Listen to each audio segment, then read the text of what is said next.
Kinintalan niya ng isang magaang halik ang asawang natutulog bago iwanan ito.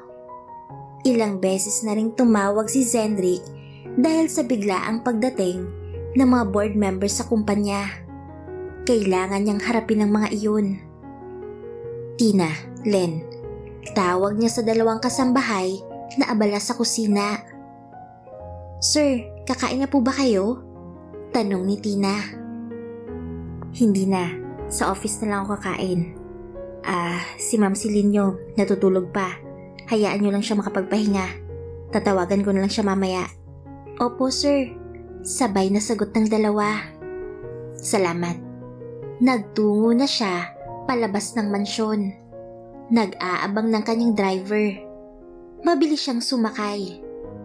"Manong Ramon, pwede ba nating bilisan papuntang office? May meeting ako eh," ani niya. "Opo naman sir." Agad na sagot ng matanda at saka umusad ng sasakyan kasunod ng ilang sasakyan na lula ng kanyang mga bodyguards. Saktong 15 minuto lang ay nasa Anderson Building na siya. Pagpasok pa lamang niya ay nakaabang na si Zendrik na may hawak-hawak na isang notebook at ballpen. "Good morning, Jax." Napalingon ito sa paligid nang may dumaang ilang staff na bumati rin sa kanya. "Good morning po, Mr. President." Mahinang bati ulit nito. "The Marines are already waiting for you at the conference room. Let's go there now." "Anong sasabihin mo sa kanila?" Habol sa kanya ni Zendrik.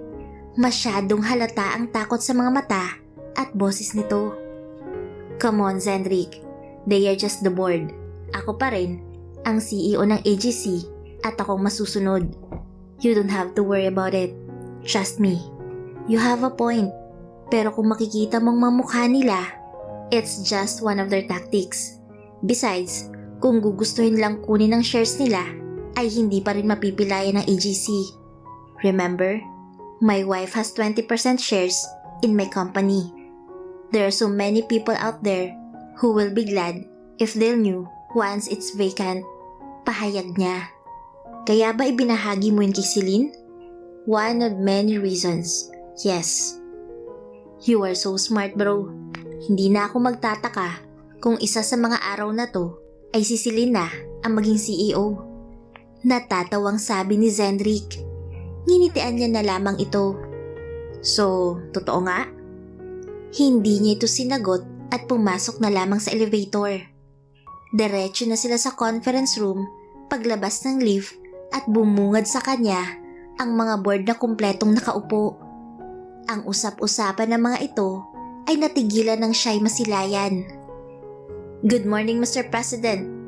Bati ng mga ito kasunod ng pagyuko. "Good morning, everyone. Saan ko utang ang sabay-sabay niyong pagbisita?" tanong niya. Nagkatinginan ng mga ito marahil sa pagkapahiya. "Mr. President, ipagpaumanhin mo ang aming pagbisita nang hindi pinapaalam sa inyo. We're just worried about the Williams business proposal?" Tila napipi ang mga ito sa katahimikang namayani. "It's been years since I managed the AGC and you all trusted my decisions. Yes, there were problems along the way, but it always gave us the positive results. I'm just curious, nawala na bang tiwala niyo sa akin?" Nakita niyang namilog ang mga mata ni Zendrik na tumingin sa kanya, saka isa-isang sinalubong ang mga titig ng mga taong nakalimutan na yatang magsalita.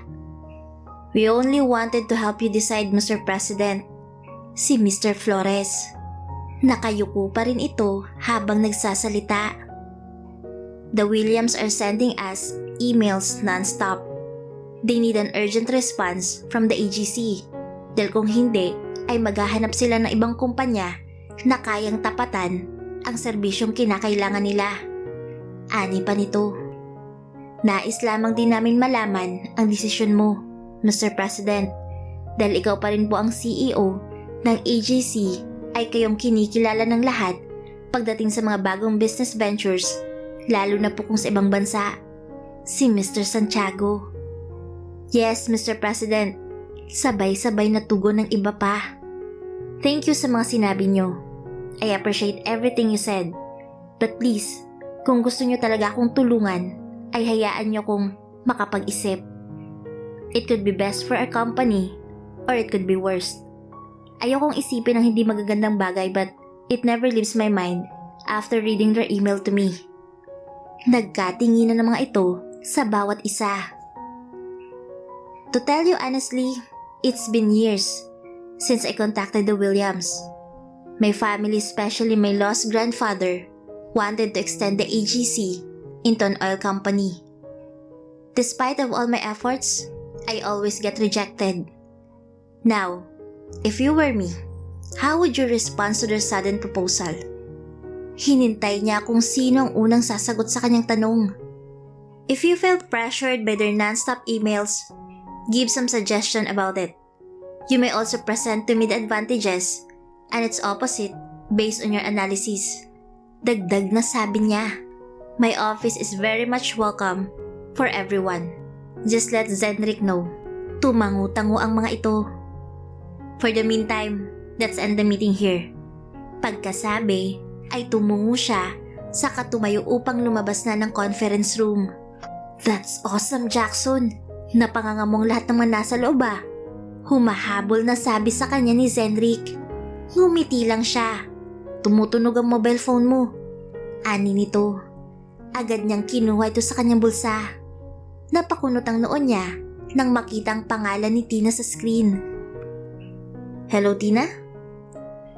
Hi, sir. Naistorbo ko po ba kayo, sir? Pasensya na po sa pagtawag ko. Si Ma'am Celine po kasi.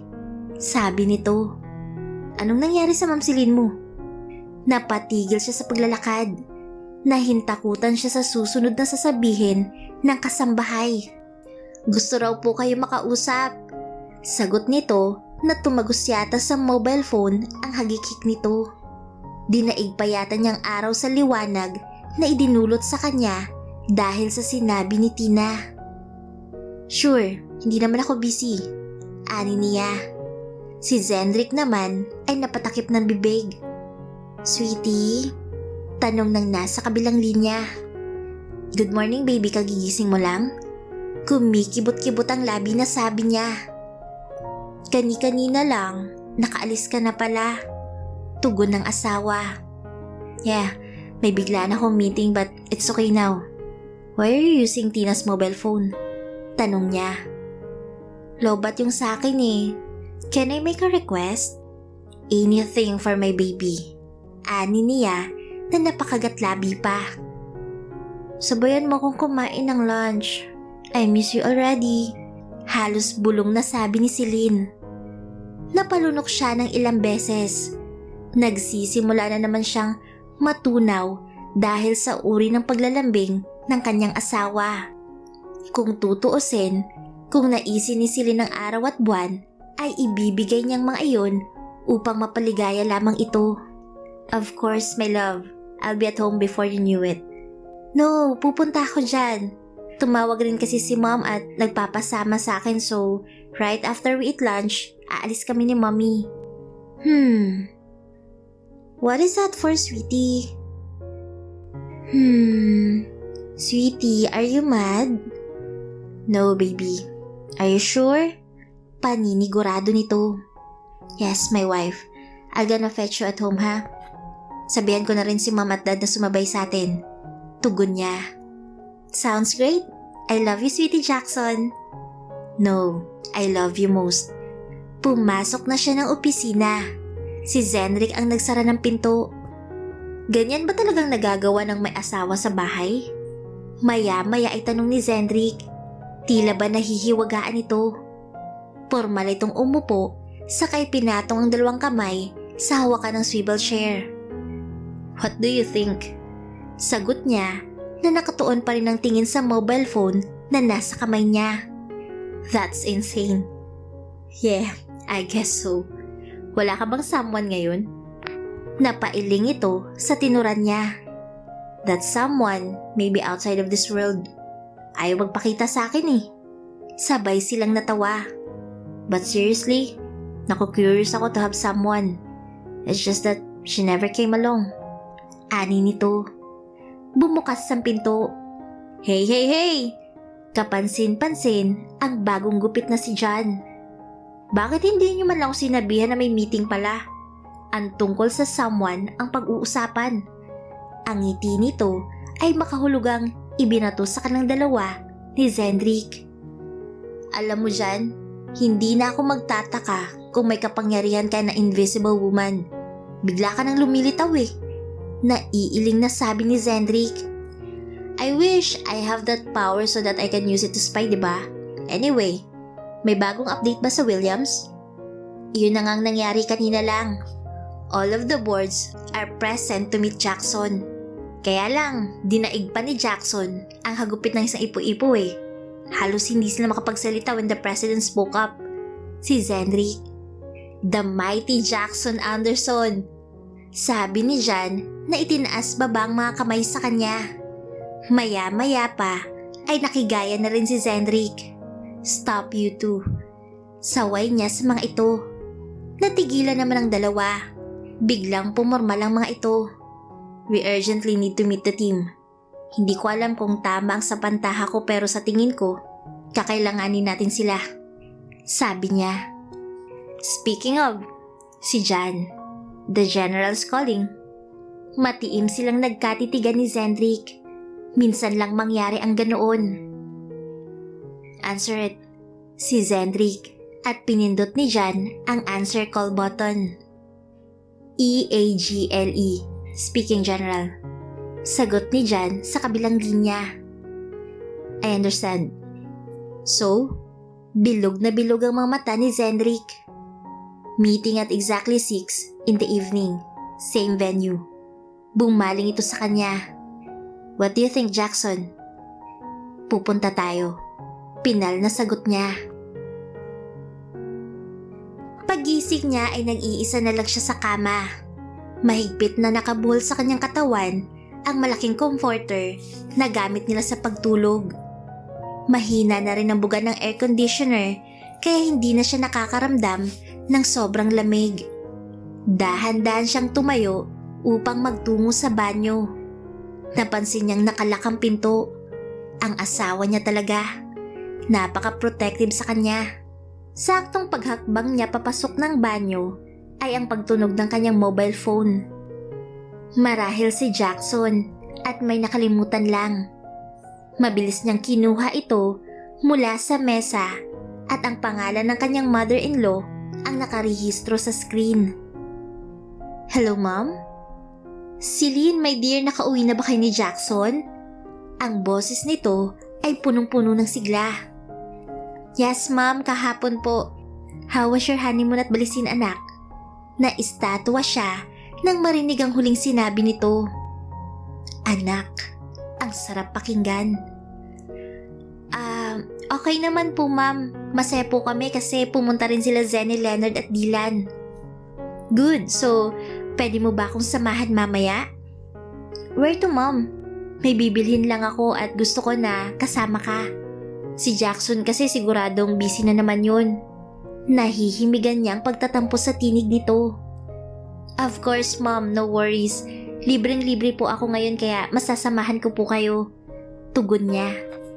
Oh, that's so sweet, my dear. Saan tayo magkikita o susunduin na lang kita dyan sa mansyon? Sa office na lang po ni Jackson, Mom. Kung gusto niyo po, sabay-sabay na tayo mag-lunch with Daddy. Suggestion niya. Na-miss niya rin ang mga ito, kaya kahit pilitin niyang asawa, ay gagawin niya. Sure, my dear. Doon na lang kami dediretso ng Daddy mo sa office ni Jackson. Okay, Mom. Bye. Tuluyan na nag-blackout ang mobile phone niya matapos kausapin ng kanyang mother-in-law. Tina, Len, alis na ako. Paalam niya. Nasa labas na si Sir Jackson niyo. Ani niya. Ma'am, ingat po kayo ni Sir. Si Len. Ay, oo nga pala, Ma'am Celine. Napalingon siyang muli dahil sa malakas na tawag ni Tina. Ano yun, Tina?